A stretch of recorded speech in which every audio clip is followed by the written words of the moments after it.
Ayan, salamat Grace kasi pinaunlakan mo ko na ma-interview kita.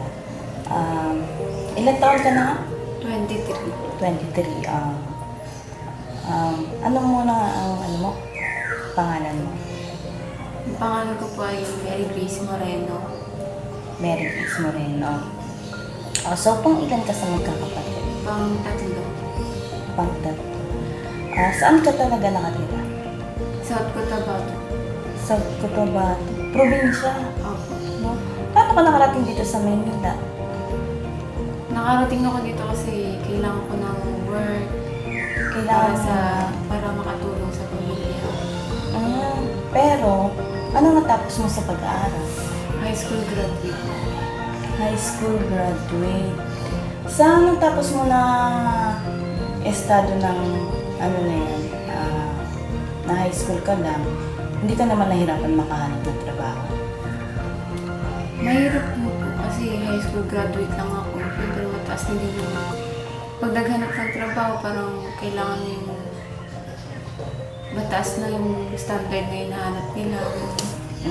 Yung, kumbaga ba, mas hinahanap mo yung nagtapos ng college, di ba? Ano yung una mong pinasukan na trabaho? Ang unang pinasukan ko is katulong, naging katulong ako. Katulong sa edad na 16 pa ako, 16. 16 years old. 17. 16, 17. Ano yung mga ginagawa mo? Nagbabantay po ng bata tsaka linis bahay. Hindi naman mahirap. Lalo na sa pagbabantay ng bata kasi di ba may mga magulang na masyadong sensitive pero pinagkatiwala nila sa pagbabantay ng baby. Hindi naman siya marunong kasi mababait naman po yung amo. Yun lang. Maswerte yung napuntahan mo kasi mabait yung amo mo. Tapos pagtas no, nagkasambahay ka, anong sunod mong napasukan ng trabaho? Naging ako, nung umpisa, yung kasampayan ko, tapos sabi ko mag-iipon ako para makuha ng requirements, tapos nakakuha na ako ng requirements. Doon na ako nag-apply sa mga company, factory worker. Natanggap ka naman. So naging factory worker ka sa edad na 19. 19. Ano naman factory worker ang napasukan mo? Electronics po ng mga Sige lang, sige lang. ano po, mga paggawa po ng printer. Pero, nakapasok ka pa din. Kasi electronics yun, di ba? So, hindi na pinagbasihan kung naging high school graduate or college. Kasi electronics na yun eh. Nakapasok ka naman doon. Nakapasok na. Mahirap ba? Medyo mahirap din po. Pero may mga training naman din yun. Yan. So, sa pagiging kasambahay, naging factory worker na electronics, ano sumunod mong trabaho doon? Kasi ngayon 23 ka na. Tapos nandito ka ngayon, di ba, sa Antipolo, na sa South Cotabato ka naman nanggaling. So, saan lugar pala yung naging kasambahay ka? Sa Davao. South Cotabato to Davao. Davao, saan ka naging factory worker? Sa Batangas. Batangas. Grabe namang biyahe. Sa Batangas. Tapos, pag after ng Batangas, ano nang in-applyan mo?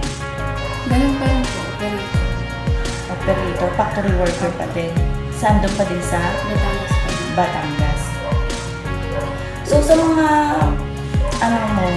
naging trabaho mo ngayon, yung sahod mo ba naging sapat naman para makatulong sa magulang mo at sa kapatid mo? Hindi. Hindi. Kulang pa rin. Kulang pa din. Kaya lang, hindi mo ba sila nang-miss? Kasi, Mindanao, tapos andito ka sa Manila, di ba? Siyempre, nami-miss ko kasi ilang taon na dito hindi nakauwi. Oo, ilang 6 years na po. 6 years ka lang hindi nakaka-uwi doon sa inyo.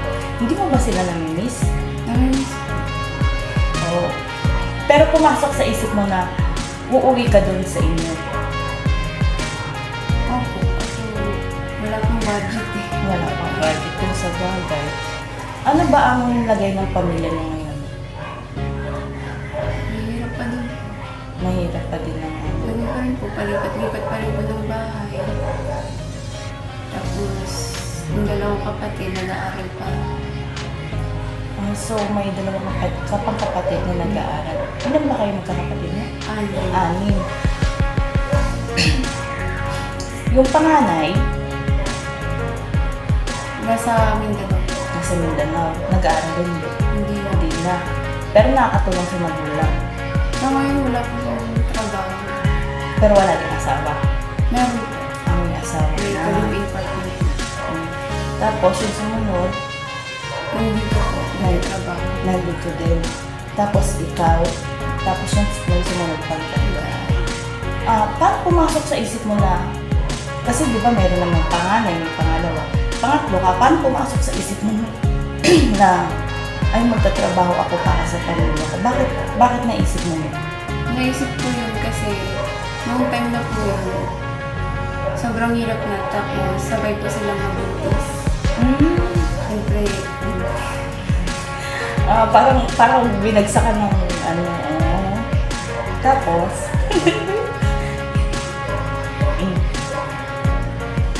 sobrang hirap po nun kasi ultimo, dito ako. Sige. nung time na buntis po sila, ako po yung nagbibigay ko ng paggatas po ng anak nila, pag-diaper. Ay, so, Tapos hanggang sa naging lumaki po yung anak na, tinulungan ko po yung ate ko na magkaroon ng trabaho. Parang naghanap po ako ng ibang amo para papasok po siya as isang bahay din. lalay. Ayun. Tapos yung pinakahirap din na naranasan namin is yung naghiwalay po yung parents namin. So, broken family kayo. Oo. Ang hirap nga niya na yung dalawang kapatid, gano'n, nagsabay yung nung nabuntis pa sila. Tapos umabot pa kayo sa punto na yung magulang na naghiwalay. So, saan ka kumuha ng lakas? Kasi ang nangyari, parang ikaw na ang naging breadwinner ng pamilya mo. Diba? Yun lang po, ginawa ko lang is pinatatag ko lang po yung sarili ko kasi wala naman po ibang taong tutulog po sa akin. Kasi nung time ako lang po yung mag-isa din. Oo nga lang dito sa Maynila. So, 19 years old ka, naging factory worker. Tapos, 2021, 22. Sa 4 na taon, ano pa yung nangyari sa isa loob ng 4 na taon? Sa apat na taon na yun, noong first job ko po sa Batangas, na po ako na contract. Tapos nag-apply po ulit ako ng panibago. Natanggap naman po ako ng 3 taon po ang trabaho. 3 taon ka nagtrabaho. So, sa loob ng 3 taon na yun, saan ka kumukuha ng lakas? Mag-isa ka lang? Or, nagkaroon ba ng jowa? Oo, Meron po. Nagkaroon po ako ng kalibig partner dati. Dati. So, asa na ngayon yung kalibing partner mo? Wala. Naghiwalay din kayo. Pero kahit naman may kalibing partner ka, tuloy-tuloy pa din pag-suporta mo dun sa... Tapos, ngayon, mayroon ka ulit partner ngayon. Meron po. Boy or girl? Lesbian po. Ilang ano na kayo? Ilang years na kayo? 1 year and ano na po kami? 8 months po. 1 year and 8 months. Tagal na din lesbian siya. Paano mo na-handle na, siyempre, lesbian? Hindi ka naman ba nakakarinig ng mga Nung una po, malang pangit na salita? kasi lahat po ng mga nasa paligid ko, parang against sila sa relasyon namin. Pero hindi po ako nagpapala sa akin.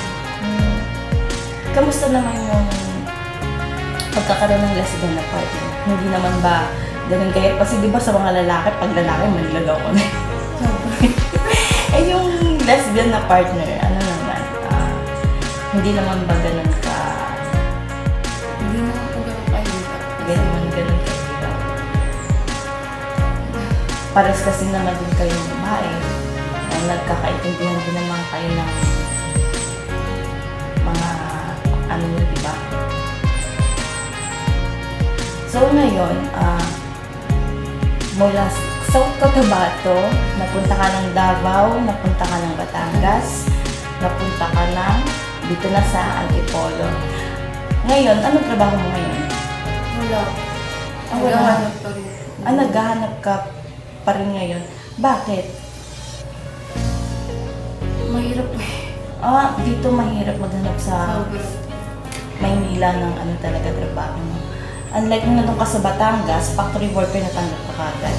Dito, Wala po.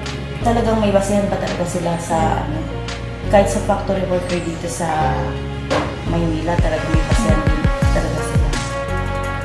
Hindi ka naman nawawalan ng pag-asa na makahanap ka ng trabaho. Wala. Hindi. Pumasok din ba sa isip mo na mag-aral ka ulit? Gusto ko po. Gusto Kasi mo? may time ko na inisip ko. Paano po yung pamilya?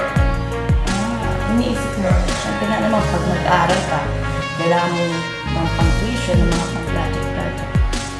So, hindi mo na hinalag na mag-aral. Dati. Dati, hinangad mo. Pero ngayon, nakafocus ka na lang para Magkaroon ng trabaho. Tapos, makatulong.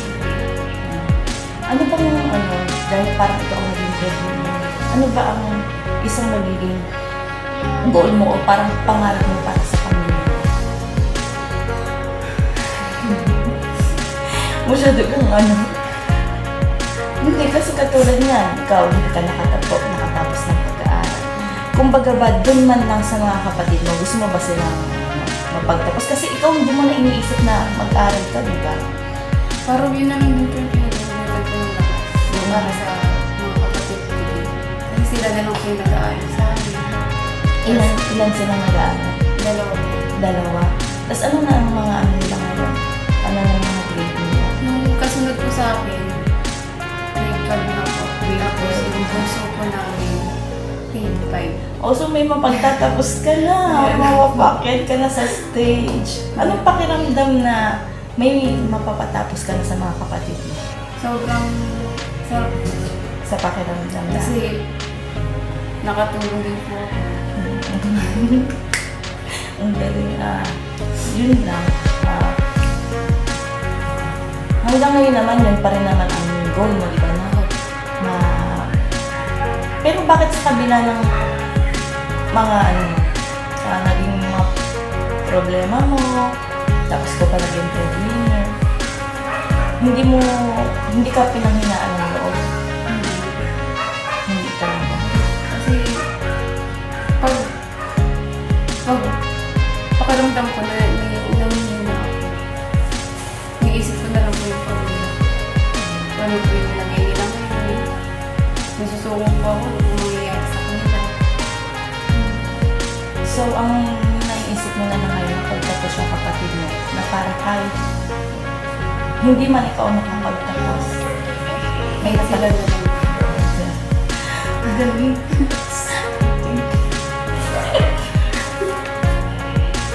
Huwag mong isipin ng mga negatibo, huwag mong hayaang mawala ang mga ngiti mo.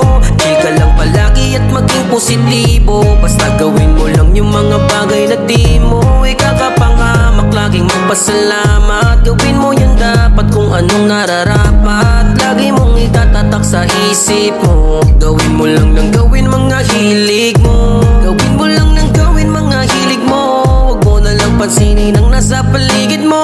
Alisin ang mga negatibo, buksan ang mga ngiti mo, palayain sa isipan ang mga tangan na hindi mo malis sa sarili mo. Ba't lagi kang nakakulong? Di naman yung sagot sa lahat ng iyong tanong. Lahat tayo ay may pag-asa na matamasa, na makamit yung magandang buhay at magandang umaga. Di lang naman ikaw ang may bitbit na mga suliranin. Isipin mo na lamang laging may Diyos ka at panalangin. Gawin mo na lamang kung ano ang dapat.